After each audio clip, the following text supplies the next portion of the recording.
The gentlemen who, as we said before, had come from different countries, after severally repeating their obligations to the princess and her brothers, took leave of them one after another as they approached the road by which they had come. As soon as the princess reached home, she placed the cage in the garden, and the bird no sooner began to warble than he was surrounded by nightingales, chaffinches, larks, linnets, goldfinches, and every species of birds in the country. The branch of the singing tree was no sooner set in the midst of the parterre, a little distance from the house, than it took root, and in a short time became a large tree, the leaves of which gave as harmonious a concert as those of the parent from which it was gathered.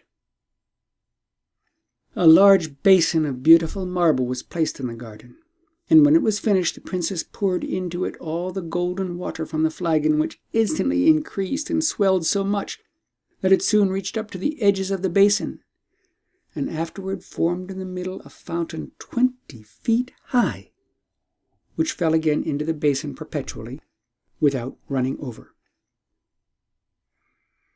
The report of these wonders was presently spread abroad, and as the gates of the house and those of the gardens were shut to nobody, a great number of people came to admire them. Some days after, when the Princes Bahman and Perviz had recovered from the fatigue of their journey, they resumed their former way of living. And as their usual diversion was hunting, they mounted their horses and went for the first time since their return, not to their own domain, but 2 or 3 leagues from their house. As they pursued their sport, the Emperor of Persia came in pursuit of game upon the same ground. When they perceived by the number of horsemen in different places that he would soon be up, they resolved to discontinue their chase and to retire to avoid encountering him. But in the very road they took, they chanced to meet him in so narrow a way that they could not retreat without being seen. In their surprise they had only time to alight and prostrate themselves before the emperor without lifting up their heads to look at him. The emperor, who saw that they were as well mounted and dressed as if they had belonged to his court, had a curiosity to see their faces. He stopped and commanded them to rise. The princes rose up and stood before him with an easy and graceful air, accompanied with modest countenances. The emperor took some time to view them before he spoke, and after he had admired their good air and mien, asked them who they were and where they lived. "Sir," said Prince Bahman, "we are the sons of the late intendant of your Majesty's gardens, and live in a house which he built a little before he died, till we should be fit to serve your Majesty, and ask of you some employ when opportunity offered." "By what I perceive," replied the emperor, "you love hunting."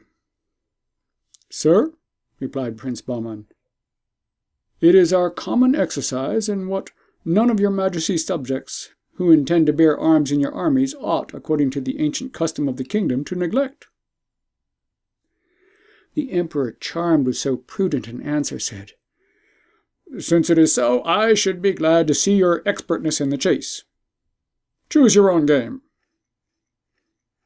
The princes mounted their horses again and followed the emperor, but had not gone far before they saw many wild beasts together. Prince Bahman chose a lion and Prince Perviz a bear, and pursued them with so much intrepidity that the emperor was surprised. They came up with their game nearly at the same time, and darted their javelins with so much skill and address that they pierced the one the lion and the other the bear so effectually that the emperor saw them fall one after the other. Immediately afterward, Prince Bahman pursued another bear and Prince Perviz another lion, and killed them in a short time, and would have beaten out for fresh game, but the emperor would not let them, and sent them to come to him. When they approached, he said, "If I had given you leave, you would soon have destroyed all my game. But it is not that which I would preserve, but your persons, for I am so well assured your bravery may one time or other be serviceable to me, that from this moment your lives will always be dear to me." The emperor, in short, conceived so great a kindness for the 2 princes that he invited them immediately to make him a visit, to which Prince Bahman replied, Your Majesty does us an honor we do not deserve, and we beg you will excuse us." The emperor, who could not comprehend what reason the princes could have to refuse this token of his favor, pressed them to tell him why they excused themselves. "Sir," said Prince Bahman, "we have a sister younger than ourselves with whom we live in such perfect union that we undertake nothing before we consult her, nor she anything without asking our advice." "I commend your brotherly affection," answered the emperor. "Consult your sister. Meet me tomorrow, and give me an answer." The princes went home, but neglected to speak of their adventure in meeting the emperor and hunting with him, and also of the honor he had done them. Yet did not the next morning fail to meet him at the place appointed. "Well," said the emperor, "have you spoken to your sister, and has she consented to the pleasure I expect of seeing you?" The two princes looked at each other and blushed. "Sir," said Prince Bahman, "we beg your Majesty to excuse us, for both my brother and I forgot." "Then remember today," replied the emperor, "and be sure to bring me an answer tomorrow." The princes were guilty of the same fault a second time, and the emperor was so good-natured as to forgive their negligence. But to prevent their forgetfulness the third time, he pulled 3 little golden balls out of a purse and put them into Prince Bahman's bosom. "These balls," said he, smiling, "will prevent your forgetting a third time what I wish you to do for my sake, since the noise they will make by falling on the floor when you undress will remind you, if you do not recollect it before."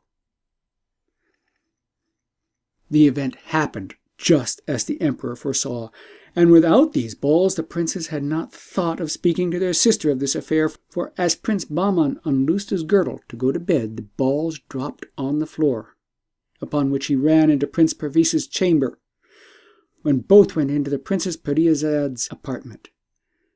And after they had asked her pardon for coming at so unseasonable a time, they told her all the circumstances of their meeting the emperor. The princess was somewhat surprised at this intelligence. "Your meeting with the emperor," said she, "is happy and honorable, and may in the end be highly advantageous to you, but it places me in an awkward position. It was on my account, I know, you refused the emperor, and I am infinitely obliged to you for doing so. I know by this that you would rather be guilty of incivility toward the emperor than violate the union we have sworn to each other. You judge right, for if you had once gone, you would insensibly have been engaged to devote yourselves to him. But do you think it an easy matter absolutely to refuse the emperor what he seems so earnestly to desire? Monarchs will be obeyed in their desires, and it may be dangerous to oppose them. Therefore, if to follow my inclination I should dissuade you from obeying him, it may expose you to his resentment, and may render myself and you miserable. These are my sentiments, but before we conclude upon anything, let us consult the talking bird and hear what he says. He is penetrating, and has promised his assistance in all difficulties." The princess sent for the cage, and after she had related the circumstances to the bird in the presence of her brothers, asked him what they should do in this perplexity. The bird answered, "The princes, your brothers, must conform to the emperor's pleasure, and in their turn invite him to come and see your house." "But, bird," replied the princess, "my brothers and I love one another, and our friendship is yet undisturbed. Will not this step be injurious to that friendship?" "Not at all," replied the bird. "It will tend rather to cement it." "Then," answered the princess, "the emperor will see me." The bird told her it was necessary he should, and that everything would go better afterward. Next morning, the princes met the emperor hunting, who asked them if they had remembered to speak to their sister. Prince Bahman approached and answered, "Sir, we are ready to obey you, for we have not only obtained our sister's consent with great ease, but she took it amiss that we should pay her that deference in a matter wherein our duty to your Majesty was concerned. If we have offended, we hope you will pardon us." "Do not be uneasy," replied the emperor. "I highly approve of your conduct, and hope you will have the same deference and attachment to my person, if I have ever so little share in your friendship." The princes, confounded at the emperor's goodness, returned no other answer but a low obeisance. The emperor, contrary to his usual custom, did not hunt long that day. Presuming that the princes possessed wit equal to their courage and bravery, he longed with impatience to converse with them more at liberty. He made them ride on each side of him, an honour which was envied by the Grand Vizier, who was much mortified to see them preferred before him. When the emperor entered his capital, the eyes of the people who stood in crowds in the streets were fixed upon the two princes, Bahman and Perviz, and they were earnest to know who they might be. All, however, agreed in wishing that the emperor had been blessed with two such handsome princes, and said that his children would have been about the same age if the queen had not been so unfortunate as to lose them. The first thing the emperor did when he arrived at his palace was to conduct the princes into their principal apartments, who praised without affectation the beauty and symmetry of the rooms and the richness of the furniture and ornaments. Afterward a magnificent repast was served up, and the emperor made them sit with him, which they at first refused, but finding it was his pleasure, they obeyed. The emperor, who had himself much learning, particularly in history, foresaw that the princes, out of modesty and respect, would not take the liberty of beginning any conversation. Therefore, to give them an opportunity, he furnished them with subjects all dinner-time. But whatever subject he introduced, they showed so much wit, judgment, and discernment that he was struck with admiration. "Were these my own children," said he to himself, "and I had improved their talents by suitable education, they could not have been more accomplished or better informed."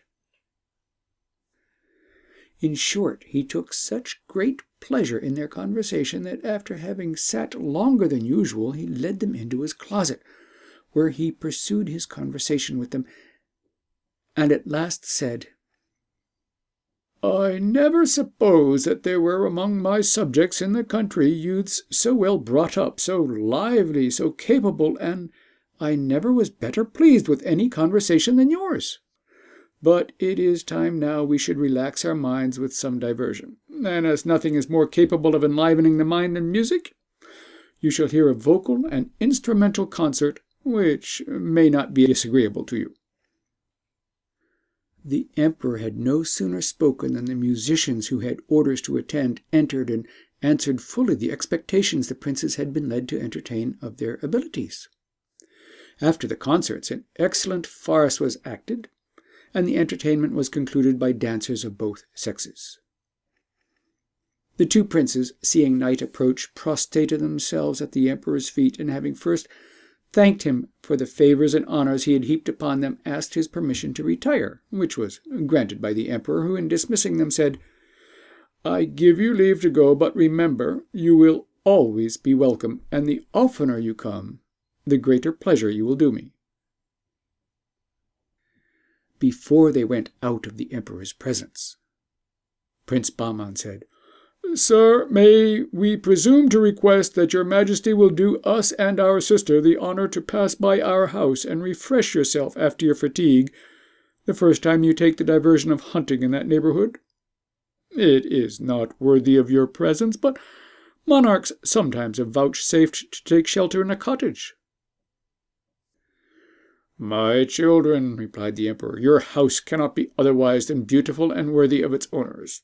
I will call and see it with pleasure, which will be the greater for having for my hosts you and your sister, who is already dear to me from the account you give me of the rare qualities with which she is endowed, and this satisfaction I will defer no longer than tomorrow.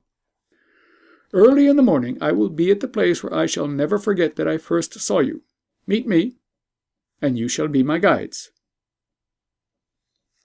When the Princes Bahman and Perviz had returned home, they gave the princess an account of the distinguished reception the emperor had given them, and told her that they had invited him to do them the honor, as he passed by, to call at their house, and that he had appointed the next day. "If it be so," replied the princess, "we must think of preparing a repast fit for his majesty. And for that purpose I think it would be proper we should consult the talking bird, who will tell us perhaps what meats the emperor likes best." The princess approved of her plan, and after they had retired she consulted the bird alone. "Bird," said she, "the emperor will do us the honor tomorrow to come and see our house, and we are to entertain him. Tell us, what shall we do to acquit ourselves to his satisfaction?"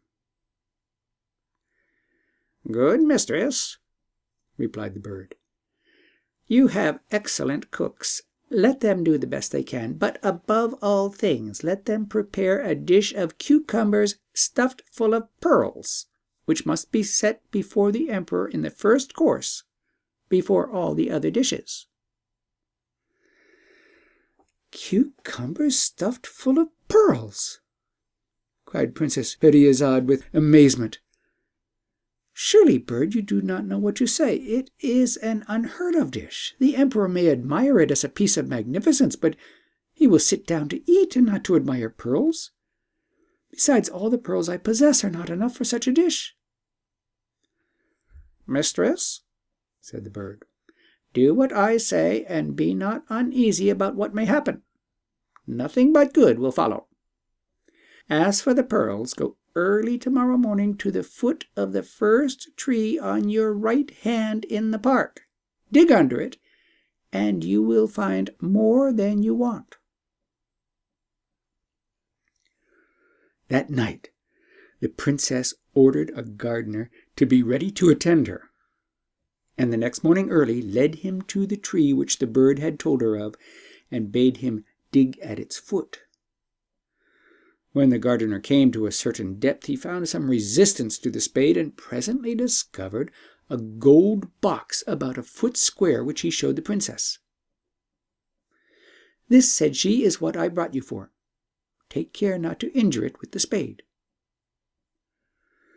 When the gardener took up the box, he gave it into the princess's hands, who, as it was only fastened with neat little hasps, soon opened it, and found it full of pearls of a moderate size, but equal and fit for the use that was to be made of them. Quite well satisfied with having found this treasure, after she had shut the box again, she put it under her arm and went back to the house, while the gardener threw the earth into the hole at the foot of the tree, as it had been before. The Princes Bahman and Perviz, who, as they were dressing themselves in their own apartments, saw their sister in the garden earlier than usual, as soon as they could get out, went to her and met her as she was returning with a gold box under her arm, which much surprised them.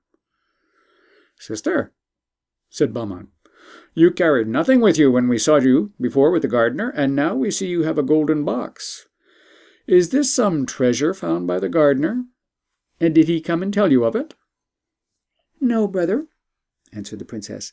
"I took the gardener to the place where this casket was concealed and showed him where to dig. But you will be more amazed when you see what it contains."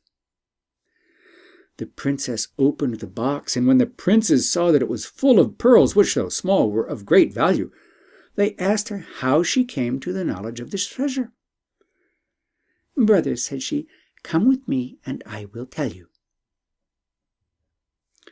The princess, as they returned to the house, gave them an account of her having consulted the bird, as they had agreed she should, and the answer he had given her, the objection she had raised to preparing a dish of cucumbers stuffed full of pearls, and how he had told her where to find this box. The sister and brothers formed many conjectures to penetrate into what the bird could mean by ordering them to prepare such a dish, but after much conversation they agreed to follow his advice exactly. As soon as the princess entered the house, she called for the head cook, and after she had given him directions about the entertainment for the emperor, said to him, "Besides all this, you must dress an extraordinary dish for the emperor's own eating, which nobody else must have anything to do with besides yourself. This dish must be of cucumbers stuffed with these pearls." And at the same time she opened the box and showed him the jewels. The chief cook, who had never heard of such a dish, started back and showed his thoughts by his looks, which the princess, penetrating, said, "I see you take me to be mad to order such a dish, which one may say with certainty was never made. I know this as well as you, but I am not mad, and give you these orders with the most perfect recollection. You must invent and do the best you can, and bring me back what pearls are left." The cook could make no reply, but took the box and retired, and afterward the princess gave directions to all the domestics to have everything in order, both in the house and gardens, to receive the emperor. Next day the two princes went to the place appointed, and as soon as the Emperor of Persia arrived, the chase began and lasted till the heat of the sun obliged him to leave off. While Prince Bahman stayed to conduct the emperor to their house, Prince Perviz rode before to show the way, and when he came in sight of the house, spurred his horse to inform the princess that the emperor was approaching. But she had been told by some servants whom she had placed to give notice, and the prince found her waiting, ready to receive him. When the emperor had entered the courtyard and alighted at the portico, the princess came and threw herself at his feet, and the two princes informed him that she was their sister, and besought him to accept her respects. The emperor stooped to raise her, and after he had gazed some time on her beauty, struck with her fine person and dignified air, he said, "The brothers are worthy of the sister, and she worthy of them, since if I may judge of her understanding by her person, I am not amazed that the brothers would do nothing without their sister's consent. But," added he, "I hope to be better acquainted with you, my daughter, after I have seen the house." "Sir," said the princess, "it is only a plain country residence, fit for such people as we are, who live retired from the great world. It is not to be compared with the magnificent palaces of emperors." "I cannot perfectly agree with you in opinion," said the emperor very obligingly, "for its first appearance makes me suspect you. However, I will not pass my judgment upon it until I have seen it all. Therefore be pleased to conduct me through the apartments."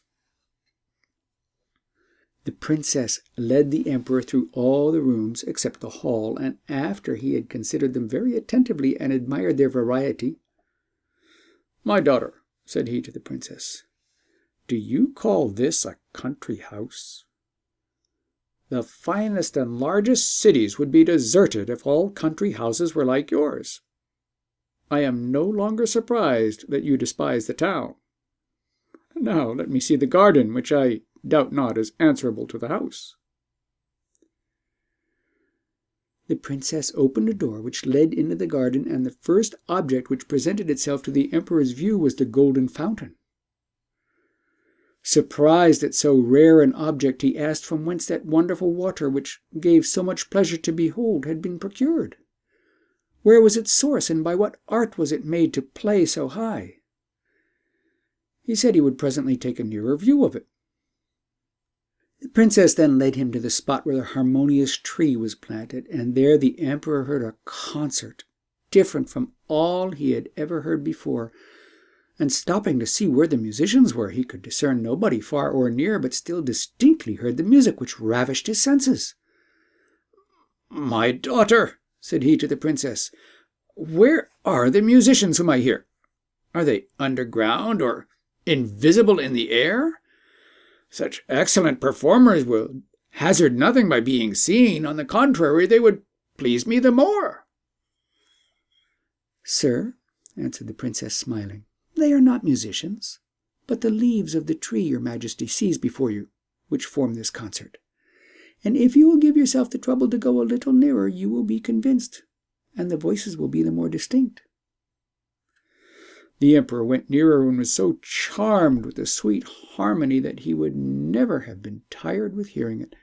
but that his desire to have a nearer view of the fountain of gold water forced him away.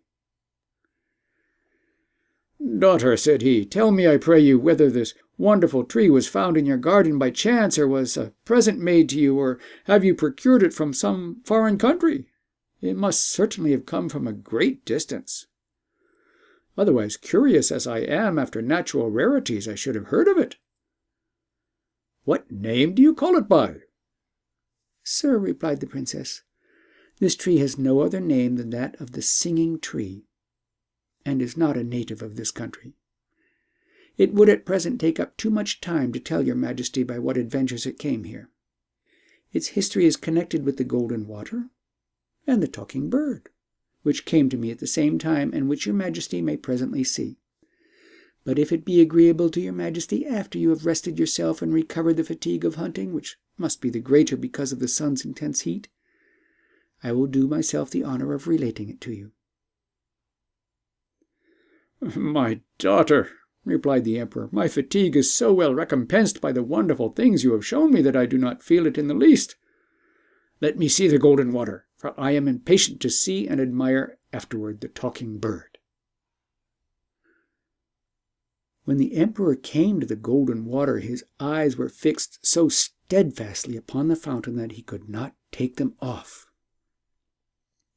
At last, addressing himself to the princess, he said, "As you tell me, daughter, that this water has no spring or communication, I conclude that it is foreign, as well as the singing tree." "Sir," replied the princess, "it is as your majesty conjectures.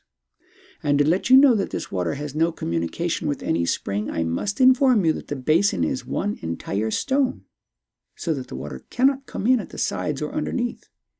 But what your majesty will think most wonderful is that all this water proceeded but from one small flagon emptied into this basin, which increased to the quantity you see, by a property peculiar to itself, and formed this fountain." "Well," said the emperor, going from the fountain, "this is enough for one time. I promise myself the pleasure to come and visit it often. But now let us go and see the talking bird." As he went toward the hall, the emperor perceived a prodigious number of singing birds in the trees around, filling the air with their songs and warblings, and asked why there were so many there and none on the other trees in the garden.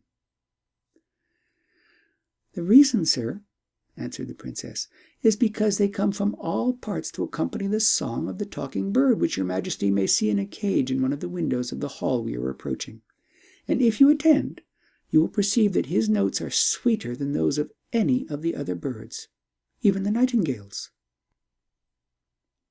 The emperor went into the hall, and as the bird continued singing, the princess raised her voice and said, "My slave, here is the emperor. Pay your compliments to him." The bird left off singing that instant, when all the other birds ceased also, and said, "The emperor is welcome. God prosper him and prolong his life." As the entertainment was served on the sofa near the window where the bird was placed, the sultan replied, as he was taking his seat, "Bird, I thank you, and am overjoyed to find in you the Sultan and King of Birds." As soon as the emperor saw the dish of cucumbers set before him, thinking they were prepared in the best manner, he reached out his hand and took one, but when he cut it, was in extreme surprise to find it stuffed with pearls. "What novelty is this?" said he, "and with what design were these cucumbers stuffed thus with pearls, since pearls are not to be eaten?" He looked at his hosts to ask them the meaning, when the bird, interrupting him, said, "Can your majesty be in such great astonishment at cucumbers stuffed with pearls, which you see with your own eyes, and yet so easily believe that the queen your wife gave birth to a dog, a cat, and a piece of wood?" "I believed those things," replied the emperor, "because the attendants assured me of the facts." "Those attendants, sir," replied the bird, "were the queen's two sisters, who, envious of her happiness in being preferred by your majesty before them, to satisfy their envy and revenge, have abused your Majesty's credulity. If you interrogate them, they will confess their crime. The 2 brothers and the sister whom you see before you are your own children, whom they exposed, and who were taken in by the intendant of your gardens, who provided nurses for them, and took care of their education." This speech presently cleared up the emperor's understanding. "Bird," cried he, "I believe the truth which you discovered to me. The inclination which drew me to them told me plainly that they must be of my own blood. Come then, my sons, come, my daughter, let me embrace you and give you the first marks of a father's love and tenderness." The emperor then rose, and after having embraced the 2 princes and the princess, and mingled his tears with theirs, said, "It is not enough, my children. You must embrace each other, not as the children of the intendant of my gardens, to whom I have been so much obliged for preserving your lives, but as my own children, of the royal blood of the monarchs of Persia, whose glory I am persuaded you will maintain." After the 2 princes and princesses had embraced mutually with new satisfaction, the emperor sat down again with them and finished his meal in haste. And when he had done, he said, "My children, you see in me your father. Tomorrow I will bring the queen your mother. Therefore, prepare to receive her." The emperor afterward mounted his horse and returned with expedition to his capital. The first thing he did as soon as he had alighted and entered his palace was to command the Grand Vizier to seize the queen's 2 sisters. They were taken from their houses separately, convicted and condemned to death, which sentence was put in execution within an hour.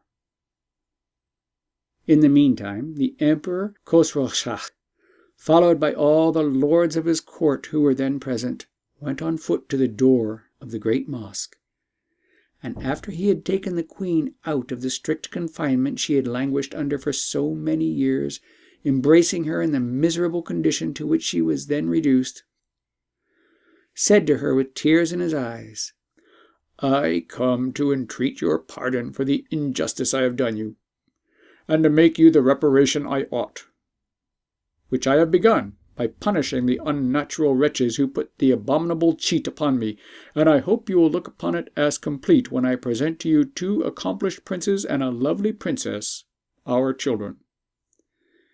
Come and resume your former rank, with all the honors which are your due." All this was done and said before great crowds of people who flocked from all parts at the first news of what was passing, and immediately spread the joyful intelligence through the city. Next morning early, the emperor and queen, whose mournful, humiliating dress was changed for magnificent robes, went with all their court to the house built by the intendant of the gardens, where the emperor presented the princes Bahman and Perviz, and the princess Parizade to their enraptured mother. "These, much injured wife," said he, "are the 2 princes your sons, and the princess your daughter. Embrace them with the same tenderness I have done, since they are worthy both of me and you." The tears flowed plentifully down their cheeks at these tender embraces, especially the queen's, from the comfort and joy of having 2 such princes for her sons and such a princess for her daughter, on whose account she had so long endured the severest afflictions. The 2 princes and the princess had prepared a magnificent repast for the emperor and queen and their court. As soon as that was over, the emperor led the queen into the garden and showed her the harmonious tree and the beautiful effect of the golden fountain. She had seen the bird in his cage, and the emperor had spared no panegyric in his praise during the repast.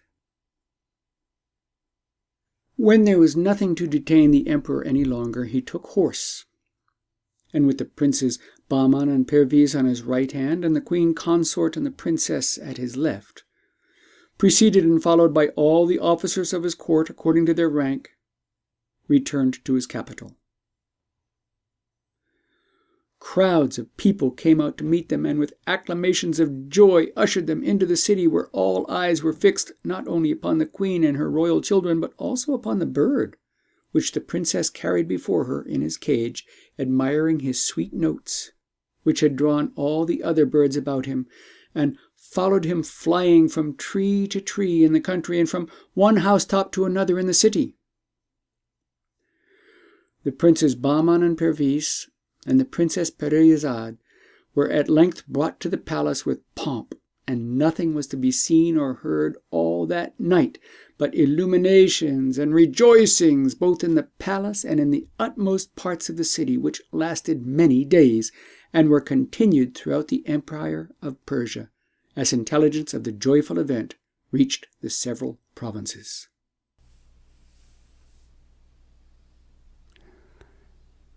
Hello, this is Storyman. I hope you've been enjoying my stories. Stories like this one are certainly imagination, but they do have some interesting insights into humanity. Our strengths, our weaknesses, our fears, our desires, our dreams, and many more aspects. Stories also show some insight into the culture, or cultures in which they were written. Did you see any interesting points in this story? Why not leave a comment mentioning the points that stood out to you and why? Keep watching, because there are more stories and books coming. I'll see you next time.